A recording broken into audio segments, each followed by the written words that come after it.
यदि आप एक प्रोटेस्टेंट मसीही बाइबल खोलते हैं और विषय सूची को देखते हैं तो आप पाएंगे कि उसका 2/3 भाग वो संग्रह है जिसे पुराना नियम कहा जाता है। यदि आप पुस्तकों की सूची को देखेंगे तो आप पाएंगे कि उसमें 39 पुस्तकें हैं जिन्हें 4 मुख्य खंडों में रखा गया है। पहली 5 पुस्तकों को पेंटाट्यूक कहा जाता है, उसके बाद इतिहास की पुस्तकें आती हैं और फिर काव्य पुस्तकें और अंत में भविष्यवक्ताओं की पुस्तकें। अब ये देखने में काफी सरल लगता है, लेकिन वास्तव में ये जटिल और बहुत दिलचस्प भी। पुराना नियम नामक एकल खंड के रूप में पुस्तकों की ये व्यवस्था एक बाद की मसीही परंपरा है जो यीशु और प्रेरितों के बाद विकसित हुई। प्राचीन यहूदी परंपरा में ये सारी पुस्तकें अलग अलग चर्म पत्रों पर लिखी हुई थी और इन्हें तनाक नामक 3 भाग के एकीकृत संग्रह के रूप में व्यवस्थित किया गया था। ये तोराह का, जिसका अर्थ है निर्देश, और नवीम का, जिसका अर्थ है भविष्यवक्ता,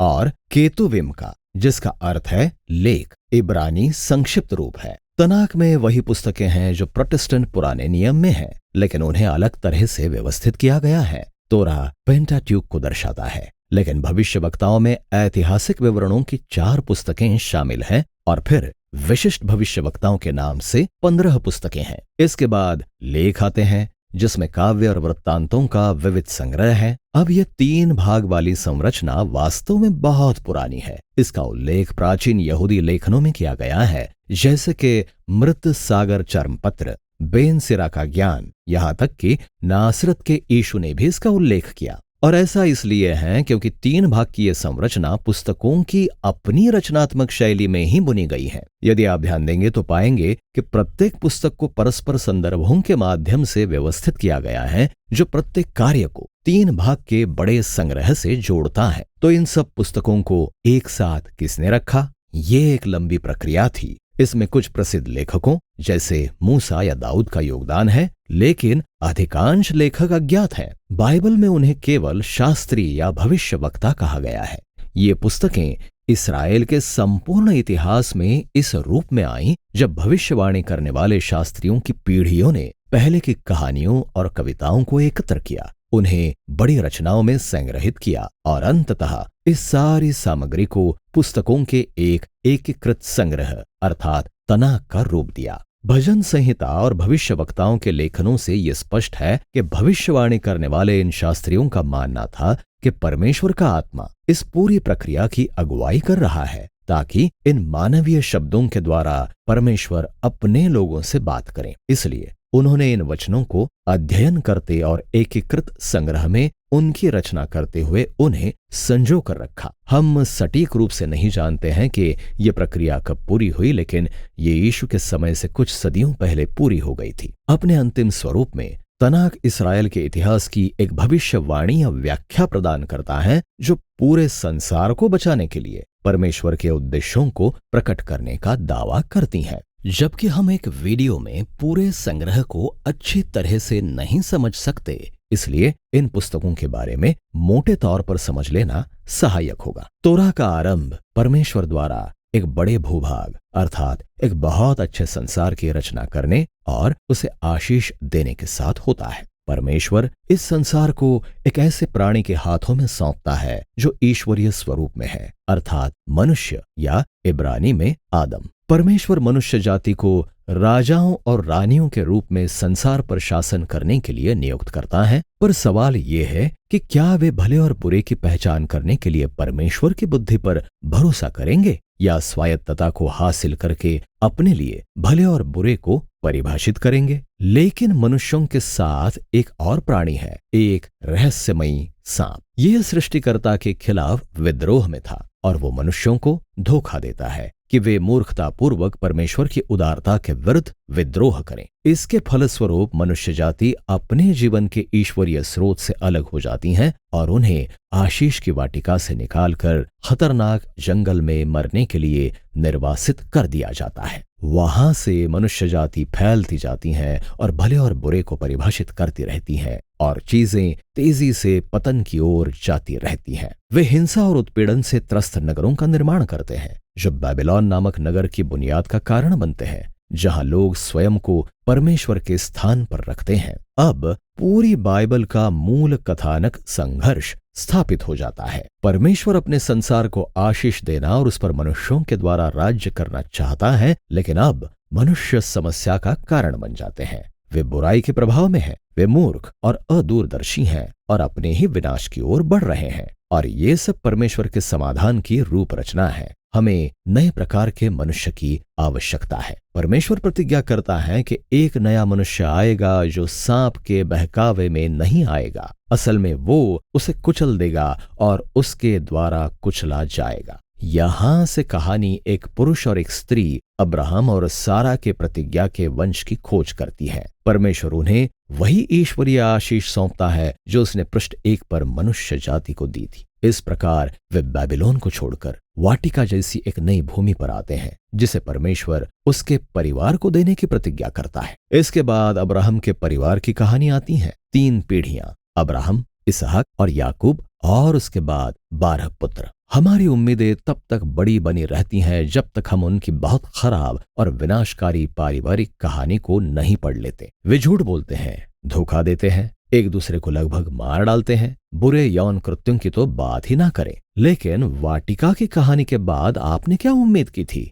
वे मनुष्य हैं। अंततः अब्राहम का परिवार मिस्र में चला जाता है। अब्राहम के परिवार की ये सभी असफलताएं कहानी के कुछ उज्जवल क्षणों के लिए अंधकार में पृष्ठभूमि की रचना करती हैं। परमेश्वर इन लोगों के प्रति प्रतिबद्ध रहता है। वो उनके साथ वाचा नामक एक अनंत प्रतिज्ञा करता है कि वो उनके द्वारा समस्त मनुष्य जाति को बचाएगा और आशीष देगा। ये कैसे होगा अभी स्पष्ट नहीं है, लेकिन अब्राहम का परिवार तब सबसे अधिक उन्नति करता है जब वे अपनी स्वार्थी योजनाओं को रोकते हैं और दृढ़ विश्वास के साथ परमेश्वर की प्रतिज्ञा पर भरोसा करते हैं। यहां से परिवार बढ़ता जाता है। वे अंततः मिस्र में गुलाम हो जाते हैं और तोरा के अन्य मुख्य पात्र मूसा से उनका परिचय होता है। परमेश्वर उसे इस्राएलियों को बचाने और उन्हें उस पर्वत पर लाने के लिए खड़ा करता है जहां उन सबको परमेश्वर के साथ एक वाचाई संबंध में आने के लिए बुलाया जाता है। उन्हें ऐसे नए मनुष्य बनने के लिए संबंध के विषय में 613 नियम अर्थात दिशा निर्देश दिए गए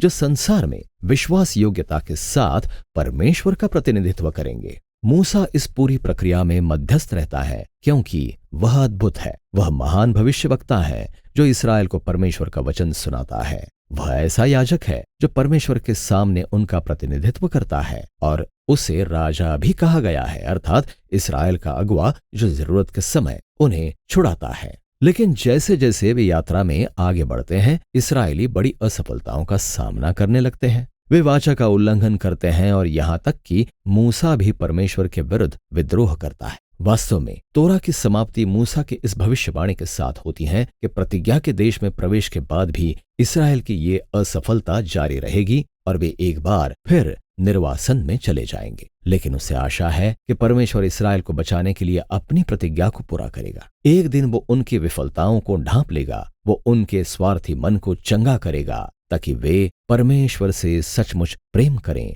और जीवित रहें। फिर मूसा की मृत्यु हो जाती है। अब तोरा के अंतिम वाक्य चौंका देने वाले हैं। वे समय में आगे जाते हैं और हम भविष्यवाणी करने वाले शास्त्रियों को सुनते हैं जिन्होंने तना को आकार दिया। वे अपने दृष्टिकोण से मूसा की कहानी पर अपने विचार व्यक्त करते हैं और वे हमें बताते हैं कि इसराइल के इतिहास में मूसा जैसा भविष्यवक्ता फिर कभी नहीं हुआ। भाई, मैं चाहता हूं कि उसके जैसा एक और भविष्यवक्ता याजक राजा आए। और इसके साथ हम नबी में आ जाते हैं। अब इसमें 2 उपसंग्रह हैं। पहला, पूर्व के भविष्यवक्ता अर्थात प्रतिज्ञा के देश में इसराइल की कहानी के बारे में भविष्यवक्ताओं के बाद के दृष्टिकोण से बताए गए 4 वृत्तांत। यहोशू की अगुवाई के साथ सब कुछ अच्छे से शुरू होता है। हमें बताया गया है कि वो इसलिए सफल है क्योंकि वो मूसा जैसा है और वो दिन रात पवित्र शास्त्र पर ध्यान लगाए रहता है। लेकिन अंततः यहोशू भी असफल हो जाता है और जैसा कि मूसा और वाटिका की कहानी में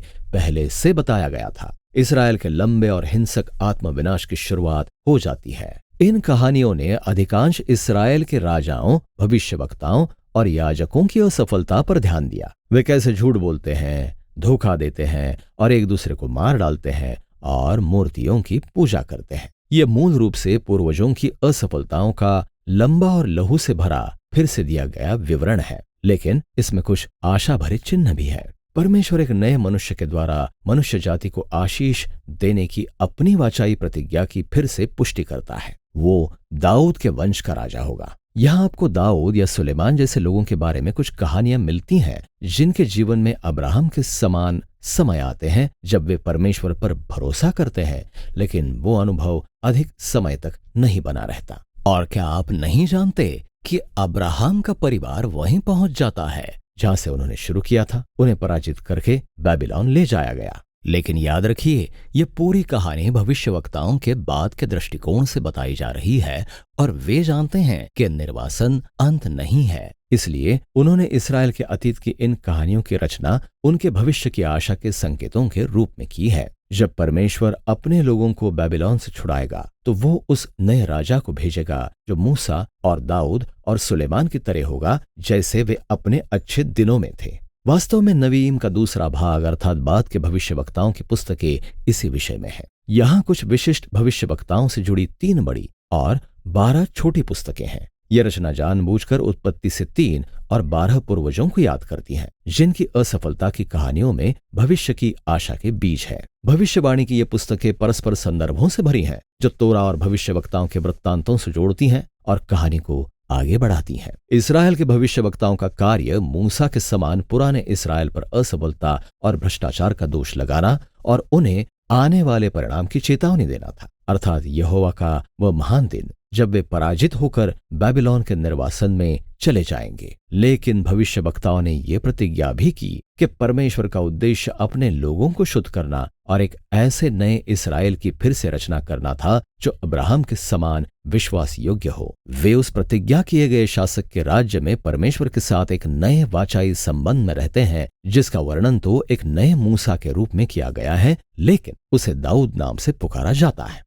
वह पूरे संसार में परमेश्वर की आशीष को पुनर्स्थापित करेगा। नवीम का समापन भी तोरा ही की तरह है। यहाँ तनाक के भविष्यवाणी करने वाले शास्त्रियों की ओर से एक टिप्पणी है। वे अब तक की पूरी कहानी की ओर मुड़कर देखते हैं और पाठकों से आग्रह करते हैं कि वे नए मूसा जैसे भविष्यवक्ता के आगमन की प्रतीक्षा करें, जिसे वे एलिय्याह कहते हैं। वो अपने लोगों को शुद्ध करने और उन्हें बचाने के लिए इस्राएल के परमेश्वर के आगमन की घोषणा करेगा। यहां से हम तनाक के तीसरे और अंतिम उपसंग्रह केतुविम की ओर बढ़ते हैं, जो पुस्तकों का एक विविध संग्रह है। हर एक की रचना तोरा और भविष्यवक्ताओं की पुस्तकों के प्रमुख विषयों से जोड़ने के लिए और उन्हें परस्पर संदर्भों के व्यापक प्रयोग के द्वारा विकसित करने के लिए की गई है। उदाहरण के लिए भजन संहिता की पुस्तक को 2 कविताओं द्वारा प्रस्तुत किया गया है, जो तोरा और भविष्यवक्ताओं की पुस्तकों के आरंभ के साथ मिलती जुलती हैं। पहले भजन में हम धर्मी जन से मिलते हैं, जिसका वर्णन नए यहोशू के रूप में किया गया है, जो एक सफल अगुवा है और पवित्र शास्त्र पर ध्यान लगाए रहता है। वो मूसा द्वारा प्रतिज्ञा किए गए राजा के समान है और वो अदन की वाटिका के जीवन के अनंत वृक्ष के समान है। फिर भजन 2 इस व्यक्ति की पहचान करता है। ये दाऊद के वंश से परमेश्वर का पुत्र अर्थात प्रतिज्ञा किया हुआ राजा है, जो जातियों में से बुराई को हराएगा और संसार में परमेश्वर की आशीष को पुनर्स्थापित करेगा। भजन संहिता का बाकी भाग परमेश्वर के लोगों को ये सिखाता है कि जब वे भविष्य की इस आशा की प्रतीक्षा करते हैं तो उन्हें कैसे प्रार्थना करनी चाहिए। फिर बुद्धि साहित्य की पुस्तकें हैं, जो तोरा की कहानी और भविष्यवक्ताओं द्वारा उठाए गए कुछ सबसे कठिन सवालों को संबोधित करती हैं। बुद्धि साहित्य की पुस्तकें इसलिए नीति वचन तोरा के मूसा जैसा प्रतीत होता है। परमेश्वर पर भरोसा रखो, विश्वास योग्य और आज्ञाकारी बनो और आपको शांति और सफलता मिलेगी। लेकिन फिर सभोपदेशक और अय्यूब इस्राएल के जटिल इतिहास पर फिर से विचार करते हैं और कहते हैं, हाँ, हमने अभी यही कोशिश की, लेकिन ये इतना आसान नहीं है। ये 3 पुस्तकें इस विषय पर गहन बातचीत करती हैं कि परमेश्वर के अच्छे और अक्सर भ्रमित करने वाले संसार में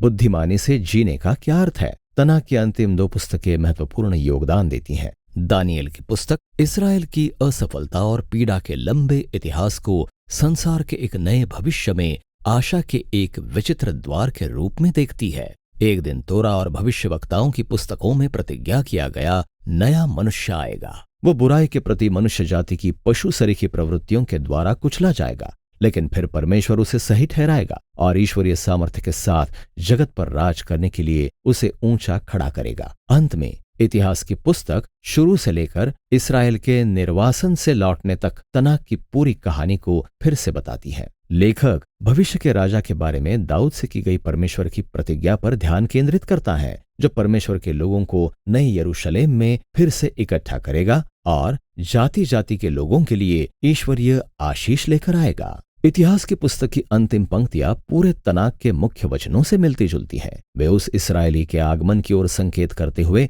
निर्वासन से पूर्ण वापसी की आशा को जीवित रखती है, जिसका परमेश्वर उसके साथ है ताकि वो ऊपर जाकर नए यरूशलेम को पुनर्स्थापित कर सकें। और इस प्रकार कहानी समाप्त हो जाती है। तनाक प्राचीन इब्रानी पुस्तकों का एक उत्कृष्ट तरीके से और जानबूझकर रचा गया संग्रह है। इस्राएल के इतिहास के सब समय कालों की इन विविध पुस्तकों को इस्राएल और संपूर्ण मनुष्य जाति के लिए परमेश्वर की वाचाई प्रतिज्ञा के बारे में एक एकीकृत कहानी के रूप में एक साथ बुना गया है। उन्हें जीवन भर पढ़ने के लिए और मनन करने के लिए रचा गया था, क्योंकि ये महत्वपूर्ण मानवीय शब्द बुद्धि का ऐसा ईश्वरीय वचन तथा भविष्य की आशा प्रदान करते हैं जो आज भी बात करता है।